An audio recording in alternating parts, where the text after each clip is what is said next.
DM dia dengan baik hati, dengan apa sopan santun.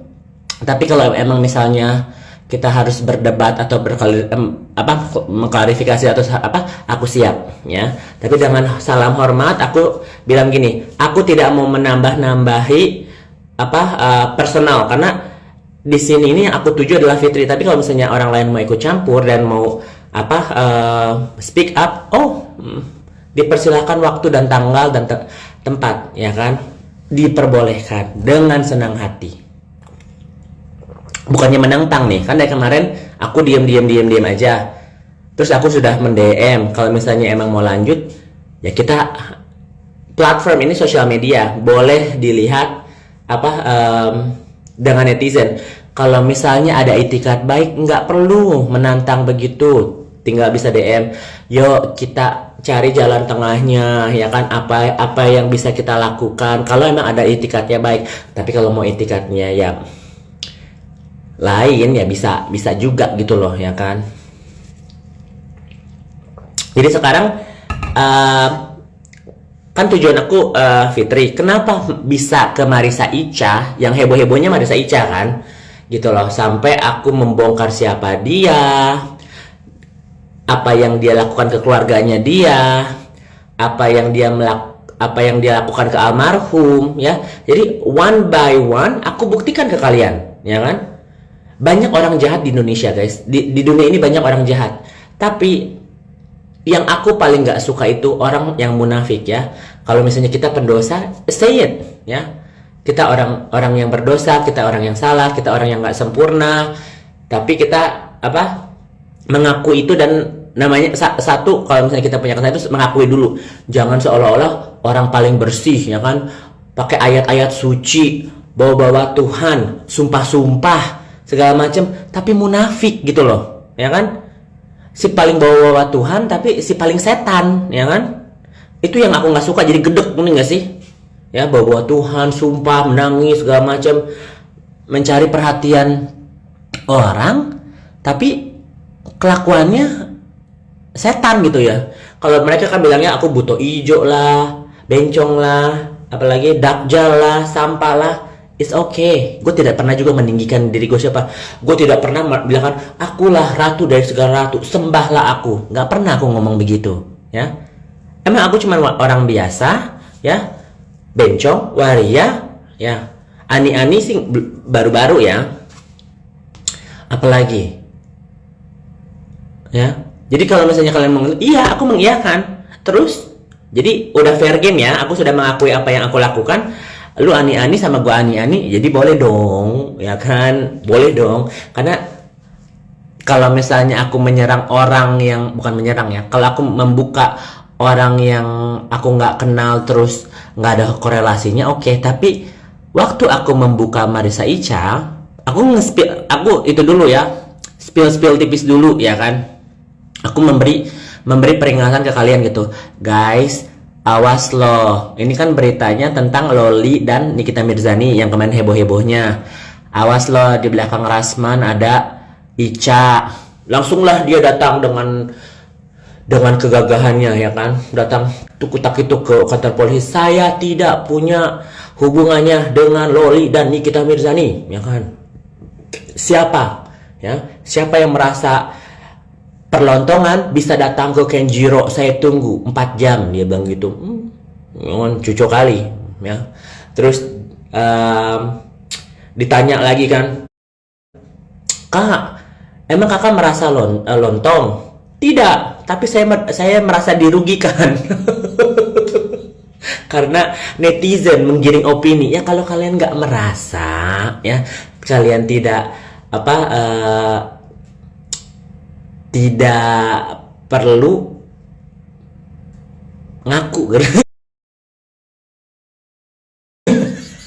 Gue jadi kayak yang ini katanya di advokat, ya kan, dia pengacara S tong S2, ya kan, tapi cuma dibilang lontong aja, mantan lontong, tapi sampai sekarang juga masih lontong, guys. Lontong berkodok penutup kepala gitu, ya. Heboh gitu loh. Dan gue ulik lagi, ternyata historinya dia pernah berantem sama kakaknya si Iren, ya kan? Gue ulik lagi, bener, karena masuk kuya ya kan, mantan suaminya Bang Safir, mamahnya masuk juga. Jadi musuh terbesarnya Ica Marisa adalah keluarganya, guys. Kalau kalian bisa berantem sama keluarga kalian dan bisa sampai podcast ya, bisa mengeluarkan statement sedih, diundang, dibahas, berarti itu sudah menjadi masalah yang nggak bisa dimusyawarahkan, ya kan? Nggak bisa udah too much, ngerti nggak? Ya, sudah sampai mamahnya hampir masuk rumah sakit jiwa, ya kan? Udah sampai mamahnya di anjing-anjing digoblok-goblokin, ya. Ini faktanya nyata ya. Jadi Marisa Ica ini orangnya kasar, ya, mulutnya kasar. Jadi kalau misalnya dia lagi tantrum, lagi NPD, ya, narcissistic personality disorder, lagi bipolar, ya kan, lagi misalnya di wawancara senyum 5 menit aja kalian bisa lihat mukanya berubah. No comment, saya tidak mau menanggapi itu, ya kan. Ternyata siapa, ya, saya nggak punya masalah, ya kan. Kalian bisa lihat dari struktur sifatnya dia, ya kan. Jadi kalau misalnya aku lihat-lihat, gue ulik lagi, gue lihat data-datanya, dan ternyata banyak sekali orang-orang yang nggak suka sama dia. Kalau nggak suka itu opini, ini dari keluarganya, guys, ya. Jadi ini fakta nyata dan ada jejak digitalnya, guys. Logika, ya. Kenapa sampai gue punya data keluarganya dia, ya. Satu, rekaman ibunya yang notabene itu private loh, ya. Dia ibunya curhat sama Iren, kakaknya, ya kan. Udah Iren, ya, kalau gue nggak bisa terlalu spill sih, takutnya kalian tahu, ya. Pokoknya intinya gini lah, permasalahan keluarga itu sampai sampai ke podcast, berarti si Marisa aja sebebel itu, ya kan. Dia tidak mau menurunkan egonya, dia nggak mau meminta maaf, dan dia lebih baik berantem sama kakaknya, sama ibunya, sama mantan suaminya, sampai di podcast pembelaan. Sebenarnya, ya guys, kalau kita manusia, ya, ini kan gimana apapun itu kakak kandung, ya, ibu kandung, ya, mantan suami, gampang. Kita kalau lagi kesel, shut the fuck up, diem. Satu itu. Strategi kedua, minta maaf. Minta maaf itu bukan karena kita salah. Meminta maaf itu karena mungkin kita kayak yang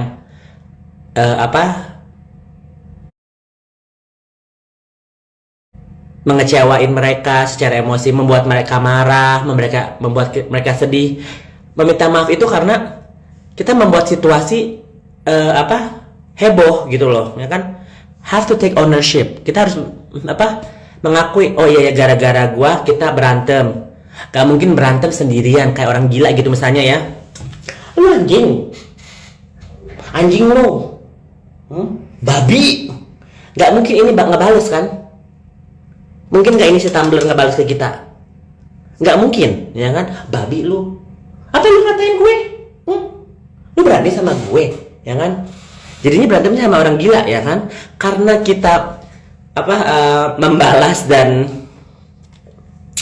merespon, jadi timbullah konflik, ya kan? Makanya kalau misalnya konfliknya sama orang yang kita pernah kenal, teman atau apa, itu oke lah. Ini keluarga sendiri, guys, ya. Ini keluarga sendiri dan kandung, ya kan. Jadi kalau misalnya gue lihat flashback, kok mirip sama Fitri, ya kan. Fitri kurang ajar sama ibunya, ya kan. Dia berantemin adiknya, dia berantemin adik tirinya, dia berantemin mantan suaminya. Kok sama?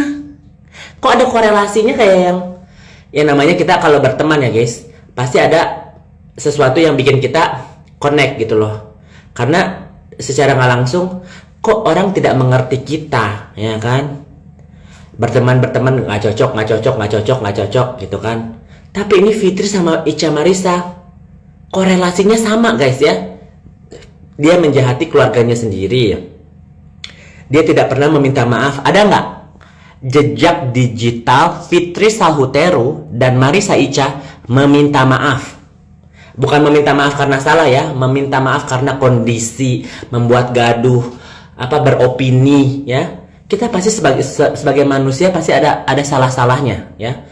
Ya kan, kalau misalnya kemarin si Fitri diwawancara, "Kak, tanggapannya gimana tentang Loli dan Nikita?" Ya kan? Saya tidak mau menanggapi, tapi saya punya buktinya. Saya akan keluarkan bukti-buktinya ke orang-orang terdekat saya dan ke orang-orang sahabat saya. Salah satunya Sahrul. Ya kan?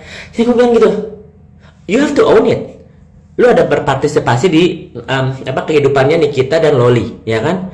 Terus kayak enggak, aku nggak mau ikut campur, tapi chat-chatannya dibuka, ya kan?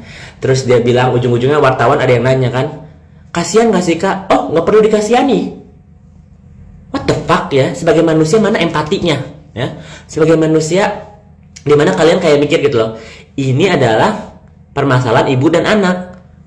Lu nggak ada empatinya. Seorang ibu yang ada masalah sama anaknya dan lu ikut campur, terus ujung-ujungnya lu bikin statement, nggak usah dikasihanin. Kan anjing. Ya.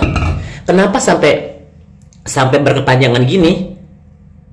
Karena orang yang munafik ini ya, Fitri dan Marica, dia nggak bakal puas sampai dia merasa siapa next targetnya. Ya, ini berjalan udah 4 tahun ya guys ya. Korban-korbannya Fitri itu semakin nambah. Kalau gue mau sebut kalian pasti kaget. Ya, kalian lihat deh jejak digitalnya gue. Salah satunya yang famous ya, yang kalian tahu adalah Ola Ramlan. Korbannya Fitri. Luna Maya, korbannya Fitri. Kalina Octavia, korbannya Fitri. Femi Permatasari, korbannya Fitri, ya kan? Nikita Mirzani, korbannya Fitri. Nindi Ayunda, korbannya Fitri. Baby Z, korbannya Fitri. Siapa lagi artis-artis ya? Kiki The Potters, Dito Mahendra. Ya, gue udah pernah sebutkan 30 lebih kayaknya yang gue sebut ya. Dan itu bertambah, semakin panjang waktu semakin bertambah. Yang baru-baru ini Dinar Candy masih berapa bulan ya. Terus ada presenter namanya Viko ya. Terus ada siapa lagi? Sarwenda ya kan. Kalau Sarwenda gue belum tahu cerita detailnya nih ya. Gue belum tahu cerita detailnya. Dan secara nggak langsung korbannya sekarang adalah Marissa Ica ya. Marissa Ica, walaupun kamu bersifat mirip-mirip kayak Fitri, tapi kamu adalah korbannya Fitri. Karena apa? Lu seharusnya nggak harus sepanjang ini sama gue. Gue udah kasih ultimatum ya.